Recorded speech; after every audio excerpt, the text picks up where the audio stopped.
मीरपुर नाम के शहर में तेजस अपनी पत्नी नीरू के साथ रहता था। पति पत्नी दोनों ही नौकरी करते थे। एक दिन तेजस गांव अपनी माँ के पास फोन करता है। हेलो, प्रणाम माँ। जीते रहो माँ, तुम दादी बनने वाली हो। अरे वाह, ठीक है बेटा, मैं कल ही आती हूँ। जब माँ जी शहर पहुंची तो बेटे बहू ने बहुत अच्छे से स्वागत किया। लीजिए माँ जी, चाय। अरे गर्मा गर्म पकोड़े ले आओ माँ के लिए। नीरू रसोई में गई और 2 मिनट में ही पकोड़े ले आई। जी ये लीजिए। बहू जादू से बनाए हैं क्या? अभी तो रसोई में गई थी। यम्मी। माँ जी, शीला रसोई में पकोड़े तल रही है, मैं बस लेकर आई। हे भगवान, मेरा धर्म भ्रष्ट कर दिया तूने। अब तो गंगा जल से शुद्धिकरण करना होगा। दूसरे दिन, माँ जी मैंने नाश्ता बना दिया है, ऑफिस जा रही हूँ। पर अभी तो घर का सारा काम पड़ा है। शीला आती ही होगी, झाड़ू पोछा बर्तन कपड़े वो सब कर लेगी। हमारे जमाने में घर का सारा काम हम ही करते थे। जी माँ जी, आप बहुत होशियार हैं, मैं घर ऑफिस दोनों नहीं संभाल पाती। तो जरूरत क्या है घर से बाहर जाकर चाकरी करने की? वैसे भी घर का काम खुद करने से घर में बरकत आती है, समझी? पर माँ जी। पर वर कुछ नहीं, इस महीने की पगार मिले फिर ऑफिस बंद। हाँ। रात को नीरू तेजस से कहती है, सुनिए जी, माँ जी बोल रही थी कि मैं नौकरी छोड़ दूं। वैसे ठीक ही तो है, अभी तुम्हें आराम की जरूरत है। फिर भी आराम कहाँ, शीला को छुड़ाने के लिए बोल रही थी। तो अब 24 घंटे में इतना काम तो कर ही सकती हो।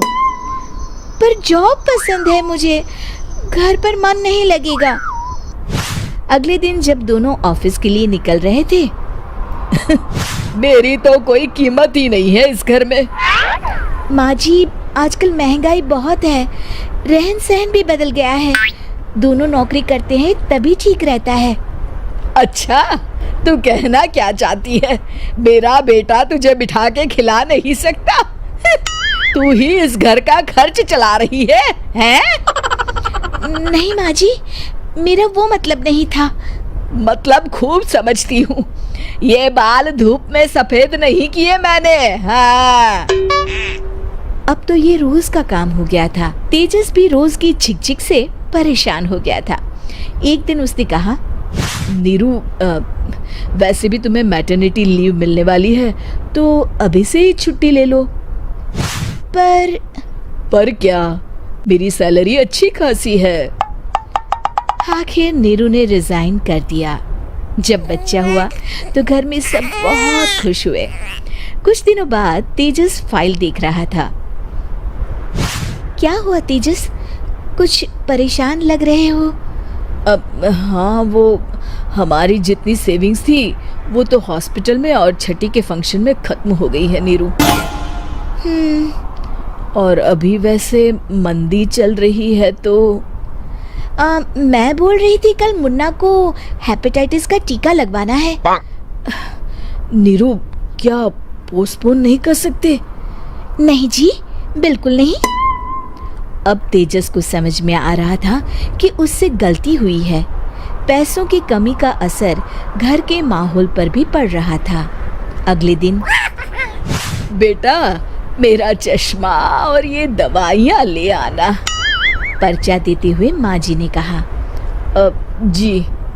तेजस, मुन्ना के लिए दूध का डिब्बा और डायपर भी ले आना, और ये किराने के सामान की लिस्ट है, इसे भी लाना है। तेजस गुस्से में लिस्ट मरोड़कर फेंकता है और चिल्लाता है, पैसे क्या पेड़ पर उगते हैं? ये ले आना, वो ले आना। अरे पर ये जरूरत का सामान ही है। वो गुस्से में बिना कुछ कहे ऑफिस चला गया। अरे लंच तो ले जाइए। नीरू दौड़कर डिब्बा पकड़ाती है।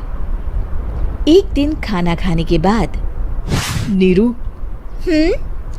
अब तो मुन्ना कुछ बड़ा हो गया, तो अब तुम वापस ज्वाइन कर लो ना जॉब।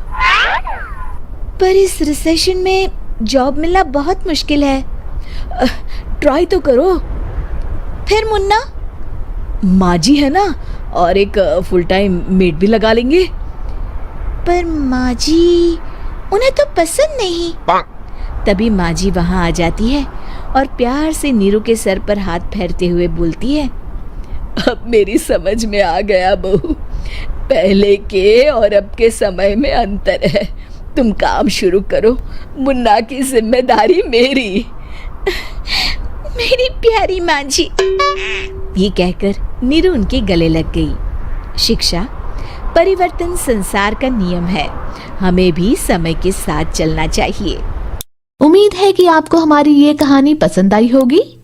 कृपया हमारे चैनल को सब्सक्राइब करें और सभी अपडेट्स के लिए बेल आइकन जरूर क्लिक करें। और हाँ, वीडियो लाइक और शेयर करना मत भूलिएगा।